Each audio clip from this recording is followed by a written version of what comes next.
اور میں آپ کو بڑے تجربے کی بات بتاتا ہوں، جاہلوں کی پیری مریدی عالموں سے زیادہ ہے۔ ناراض ہو گئے ہو؟ پریشان ہو گئے ہو؟ اللہ کرے آپ پریشان ہو جائیں، پریشان ہو گئے، کوئی سوچے کہ مسئلے کا کرنا کیا ہے۔ علماء، عالم بیچارہ نہ تو کرامت سنا سکتا ہے، جھوٹ کیسے بولے گا؟ کوئی بات اس نے اگر بیان بھی کرنی ہے تو پہلے دیکھنا ہے کہ قرآن و سنت میں اس کی کوئی دلیل، کوئی اصل ہے کہ نہیں۔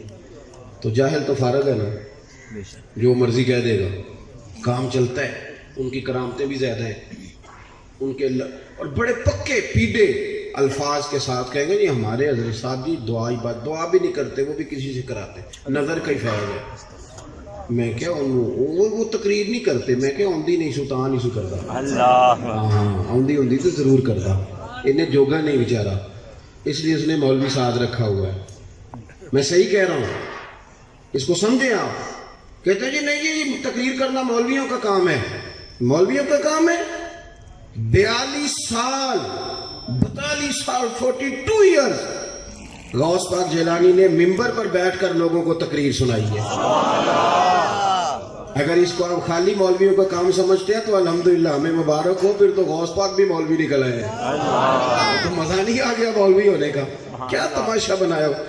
12 سال تعلیم حاصل کی، پھر دین پھیلانے کے لیے کون سا ذریعہ؟ میں تعویذ لکھ کے دیتا ہوں، میں قائل ہوں، اور میں تلاش کرتا رہا ہوں کہ غوث پاک نے تعویذ کون کون سے لکھے ہیں، مجھے ملے کوئی نہیں۔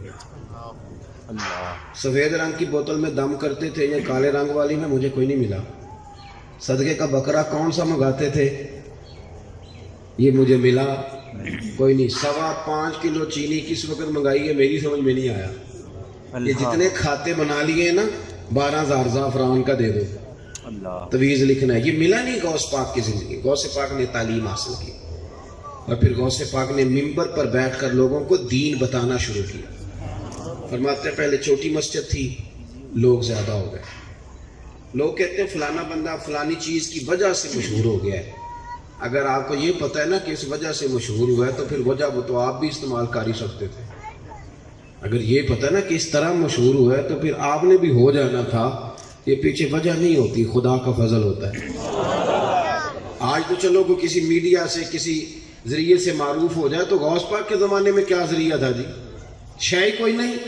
پر جب اللہ تعالیٰ انتخاب فرمائے اور مدد کرے، اس لیے میں کہا کرتا ہوں کہ ذرائع جدید استعمال ضرور کریں، لیکن ان کو سبب سمجھیں، باقی اللہ کی بارگاہ میں دعا کریں وہ مدد نازل فرمائے۔ وہ مدد دے تو کام ہوتا ہے۔ غوث اعظم کہتے ہیں چھوٹی مسجد، پھر لوگ بڑھ گئے تو مسجد بڑی میں جانا پڑا، پھر رش وہاں بھی زیادہ ہو گیا۔ کن لوگوں کا؟ تعویذ لینے والوں کا؟ ہاں نہ کرو نا۔ دعا کرانے والوں کا؟ پھوک والوں کا؟ تقریر سننے والوں کا رش ہوتا۔ ساری کتابیں دیکھ لیں آپ، جتنی آج تک لکھی ہوئی، کون لوگ آتے تھے؟ بول کے بتاؤ۔ تقریر سننے والے۔ کون؟ خطاب سننے والے، اپنے لیے کچھ فائدہ لینے والے۔ پہلے چھوٹی مسجد، پھر بڑی مسجد، پھر جامع مسجد، پھر عیدگاہ میں ڈیرا لگایا، پھر وہاں بھی حالات اور ہو گئے۔ پھر غوث پاک نے نہ کھلے میدانوں میں لوگوں کو بٹھا لی، اور چونکہ پیچھے ہماری طرح معاذ اللہ کوئی دنیاوی مقصد نہیں تھا، آج تو میری طرح کے لوگ اللہ عزت دیتا ہے تو رنگ ان کا اور ہو جاتا ہے۔ مقصود اللہ کی رضا، اللہ کی رضا مقصود ہو تو بات کرنے والے کا بھی مزہ دوبالا ہو۔ میرے غوث پاک جیلانی رضی اللہ تعالیٰ عنہ تقریر کر رہے تھے تو بارش آ گئی، 70,000 کا مجمع، اور بغیر سپیکر کے تقریر، سبحان اللہ۔ اور جیسی سمجھ پہلے بیٹھے آدمی کو آ رہی ہے ویسی آخری کو بھی آ رہی۔ سبحان اللہ۔ بارش آ گئی، بارش، اور جل تھل می برسنے لگا، تو غوث پاک تقریر کرتے جا رہے ہیں، ہلکے بھی ادھر ادھر نہیں ہوئے، بس 2 جملے کہے، تقریر روک کے کہنے لگے اللہ تو دلوں کے حال تو جانتا ہی ہے، اگر یہ بندے میں نے اپنے لیے اکٹھے کیے ہیں تو بھگا دے سارے، اور اگر تیرے لیے اکٹھے کیے ہیں تو پھر بھی تیری مرضی ہے۔ لوگ کہتے ہیں یہ 2 جملے تھے کہ کمال تھا۔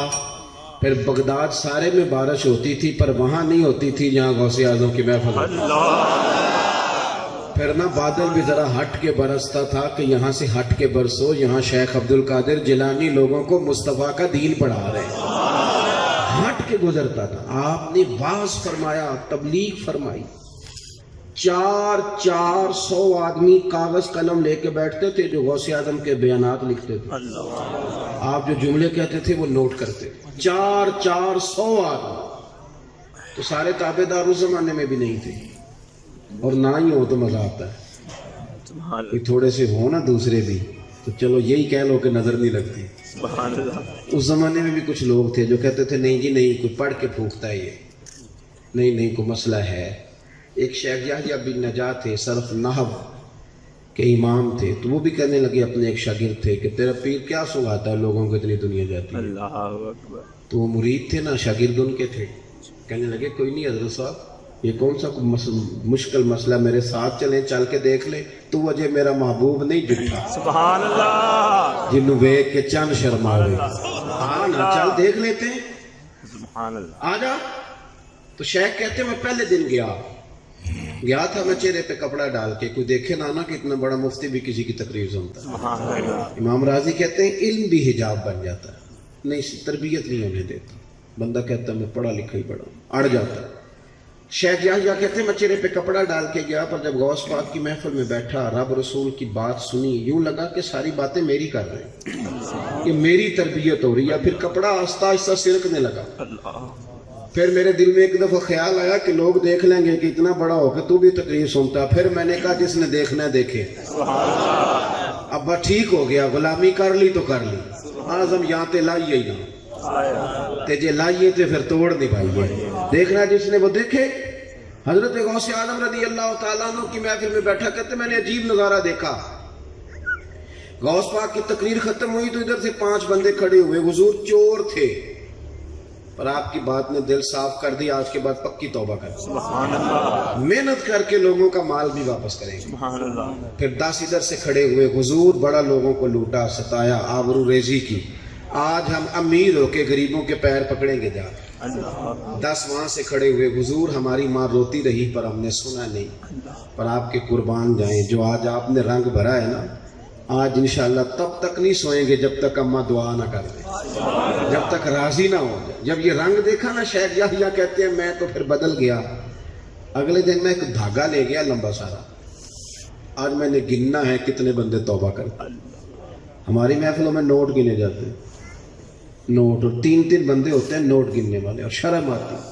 یہ سٹیٹس ہے کہ اب غوث پاک کی محفل میں گنا جاتا تھا کتنے لوگ توبہ کرتے. دھاگا میں لے گیا, چادر میں نے اوڑھ لی, اور جب محفل ختم ہوئی تو میں حضور غوث اعظم کے قریب ہی ممبر کے بیٹھا تھا. 5 بندے کھڑے ہوئے, آج توبہ کرتے ہیں. میں نے 5 گرہیں لگائیں, بعد میں گن لوں گا. یہ طریقہ تھا اس دور میں گننے کا, گرہ لگا لو, گنڈ لگا لو. کہتے ہیں 5 لگائیں, پھر 6 کھڑے ہوئے, جلدی سے 6 لگائیں, پھر 7 کھڑے ہوئے توبہ کرنے والے. کہتے 6 7 میں لگاتا رہا. پھر 20 25 40 پھر 50 پھر 100 کھڑا ہونے لگا. اب میرے لیے گرے لگانی مشکل ہو گئی. میں کبھی بندے گنوں, کبھی غوث پاک کو دیکھوں, کبھی دھاگا دیکھوں. جب میں پوری طرح الجھ گیا نا, تو حضور غوث اعظم نے کرم کی نظر ڈالی اور فرمانے لگے یحییٰ یار تو نے عجیب کام شروع کیا ہے. میں دلوں کی گریں کھولتا جاتا ہوں, تو لگاتا جاتا ہے. میں یہاں گریں کھول رہا ہوں اور تو لگا رہا ہے. اور پھر بھی اپنی کرامت نہیں بنائی. فرمانے لگے یہ میری وجہ سے توبہ نہیں کر رہے, یہ خدا کے فضل سے کر رہے ہیں. اور فرمایا یحییٰ خدا کا فضل گنا نہیں جا سکتا, شمار نہیں کیا جا سکتا.